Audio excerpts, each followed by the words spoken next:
60 साल 8 महीने हो चुके हैं लेकिन औलाद नहीं हो रही। खावंद और बीवी की डॉक्टरी रिपोर्ट ठीक है। बीवी को ख्वाब में गंदा खून, कीड़े मकोड़े नजर आते हैं और सोते हुए डरती है और तड़पती है। खावंद को ख्वाब में सांप, कच्चा गोश्त, मरे हुए कबूतर और मुर्दा रिश्तेदार नजर आते हैं। ख्वाब में दौड़ भाग लगी रहती है।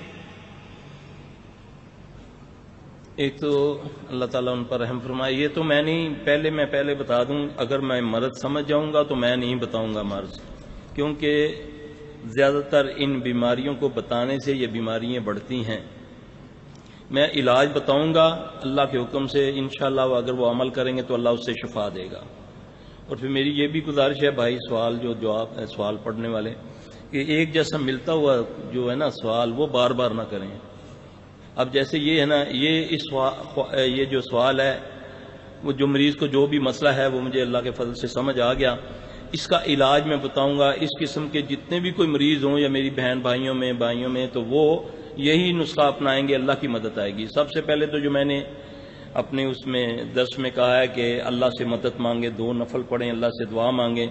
फिर कुरान की एक दुआ है, रब्बी हबली मिनस सालिहीन, बड़ा छोटा लफ्ज़ है, सूरह साफात की 100 नंबर ये आयत है, इसको कसरत से पढ़ें।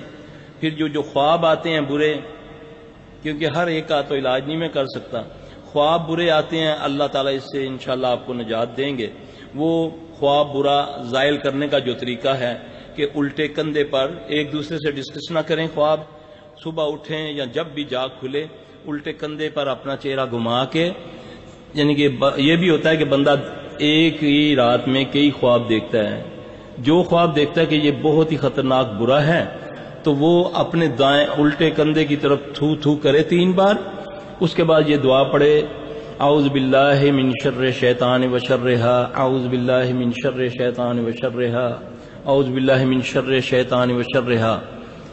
इंशाअल्लाह अज़ीज़ उसको ख्वाब आने बंद हो जाएंगे। अब बताने लगा हूँ इलाज ये है कि वो मेरी बहन जो है जिसको ये मसला है, या औलाद का, जिनको भी कोई अठरा का मसला हो या औलाद का ना हो, तो ये भी अल्लाह ही ने सब कुछ करना है। अल्लाह ही की कलाम है, अल्लाह ही ने फरमाया कि वनुनज़्ज़िलु मिनल कुरआन मा हुवा शिफ़ाउन व रहमतुल लिल मोमिनीन, ये शिफा है मोमिनों के लिए और रहमत है। इससे खसारे में वो हैं जो जालिम हैं, और अल्लाह हमें उनमें से ना करे, अल्लाह हमें मोमिन बना दे। इसके लिए तरीका कुरान में मौजूद है, नबी सल्लल्लाहु अलैहि वसल्लम से भी है कि इब्राहीम अलैहिस्सलाम को अल्लाह ने जो बताई आयत वो ये थी, रब्बी हबली मिनस सालिहीन। अल्लाह आसानियाँ पैदा करता है, इसको हर बंदा याद करे, इसको कसरत से वो पढ़े। हर नमाज के बाद अज़कार पूरे करे, सूरह शम्स शामिल कर ले, उसके साथ अपना आयतुल कुर्सी और इखलास फलक नास के साथ। वैसे भी नमाज के जो अज़कार होते हैं उसमें आयतुल कुर्सी, इखलास, फलक और नास 3 नमाजों में, 2 नमाजों में 3 बार इखलास फलक नास होता है। अगर हमारी आदतों में ये हमारी आदत ये बन जाए तो इंशाअल्लाह ताला हम जितनी ये हमें प्रॉब्लम मुसीबतें हैं, ये अल्लाह ताला इससे हमें निजात दे देंगे। तो सूरह शम्स वो है हर नमाज के बाद। अगर हैज़ का भी मसला है या लकोरिये वगैरह का भी जिसको मसला है, वो सूरह शम्स अज़कार में पढ़ेंगी तो इंशाअल्लाह अज़ीज़ अल्लाह उनको इसके साथ साथ वो अपना इलाज भी करवाएं, अल्लाह खैर कर देगा इंशाअल्लाह। कोई तवीज़, कोई धागा, इस किस्म की कोई चीज़ नहीं लेनी।